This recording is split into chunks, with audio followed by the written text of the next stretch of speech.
Assalamualaikum warahmatullahi wabarakatuh. Perkenalkan, nama saya Muhammad Revan Muzaki dengan NPM B1A025133. Saya di sini akan membahas tentang tugas yang telah saya buat, yaitu tentang tugas hukum pidana terkait penyertaan. Oke, disimak ya teman-teman. Ini saya akan membahas tentang materi pernyataan, yaitu yang pertama adalah bentuk-bentuk pernyataan. Yang pertama ada pembuat atau leader. Mereka adalah yang melakukan, yang menyuruh lakukan, dan yang turut serta melakukan suatu perbuatan. Oke, yang kedua ada pembantu atau mediator. Adalah mereka yang sengaja memberikan bantuan pada saat suatu kejahatan dilakukan. Oke, selanjutnya saya akan membahas tentang pembuat atau leader. Yang pertama ada pelaku atau plagiar.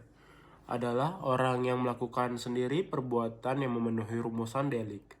Dalam praktek, sulit menentukan, terutama dalam hal pembuat undang-undang tidak menentukan secara pasti siapa yang menjadi pembuat.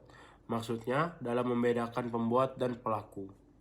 Yang kedua ada menyuruh lakukan atau do and plagiar. Melakukan perbuatan dengan perantara orang lain. Perantara digunakan hanya sebagai alat, yaitu alat sebagai pembuat material. Pembuat material tidak bisa dipertanggungjawabkan.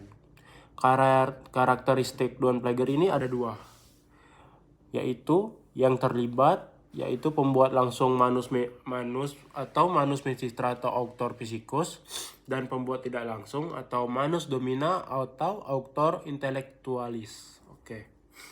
Yang ketiga ada turut serta atau media plagiar. Menurut Memory Fund Theory Cheating atau MVT, media plagiar adalah orang yang sengaja dengan turut berbuat atau turut mengerjakan suatu delik. Syarat adanya media plagiar ini adalah adanya kerjasama secara sadar. 2. Adanya pelaksanaan bersama secara fisik. Yang keempat ada penganjur atau witlocker. Adalah orang yang menggerakkan orang lain untuk melakukan tindak pidana dengan menggunakan sarana-sarana yang ditentukan dalam pasal 20, yaitu memberi atau menjanjikan sesuatu dengan menyalahgunakan kekuasaan atau martabat dengan kekerasan atau ancaman ataupun penyesatan dengan memberi kesempatan, sarana atau keterangan. Oke, selanjutnya ada pembantuan atau medepslitai.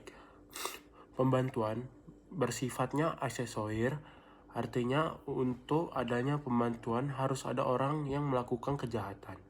Harus ada yang dibantu. Jenis pembantuan menurut pasal 56 KUHP. 1. Pembantuan pada saat kejahatan dilakukan caranya tidak ditentukan. 2. Pembantuan sebelum kejahatan dilakukan, caranya ditentukan limitatif. Pembantuan sebelum kejahatan mirip dengan penganjuran. Perbedaannya adalah pada penganjuran, kehendak jahat pada pembuat material ditimbulkan oleh si penganjur atau ada kausalitas psikis. Pada pembantuan, kehendak jahat pada pembuat material sudah ada sejak semula atau tidak ditimbulkan oleh si pembantu tersebut. Oke, yang selanjutnya ada pasal-pasal yang mengatur. Pada pasal 20, penyertaan tindak pidana seseorang dapat dipidana jika 1. Seorang melakukan sendiri tindak pidana. 2.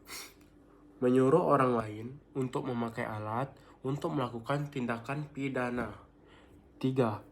Turut serta melakukan tindak pidana. 4. Menggerakkan orang lain dengan cara memberi atau janjikan sesuatu, menyalahgunakan kekuasaan, kekerasan, ancaman, penyesatan, memberi kesempatan atau sarana ataupun keterangan. Pasal 21. Pembantuan tindak pidana seseorang dipidana sebagai pembantu jika sengaja atau memberi kesempatan, sarana, atau keterangan untuk melakukan tindakan pidana tersebut.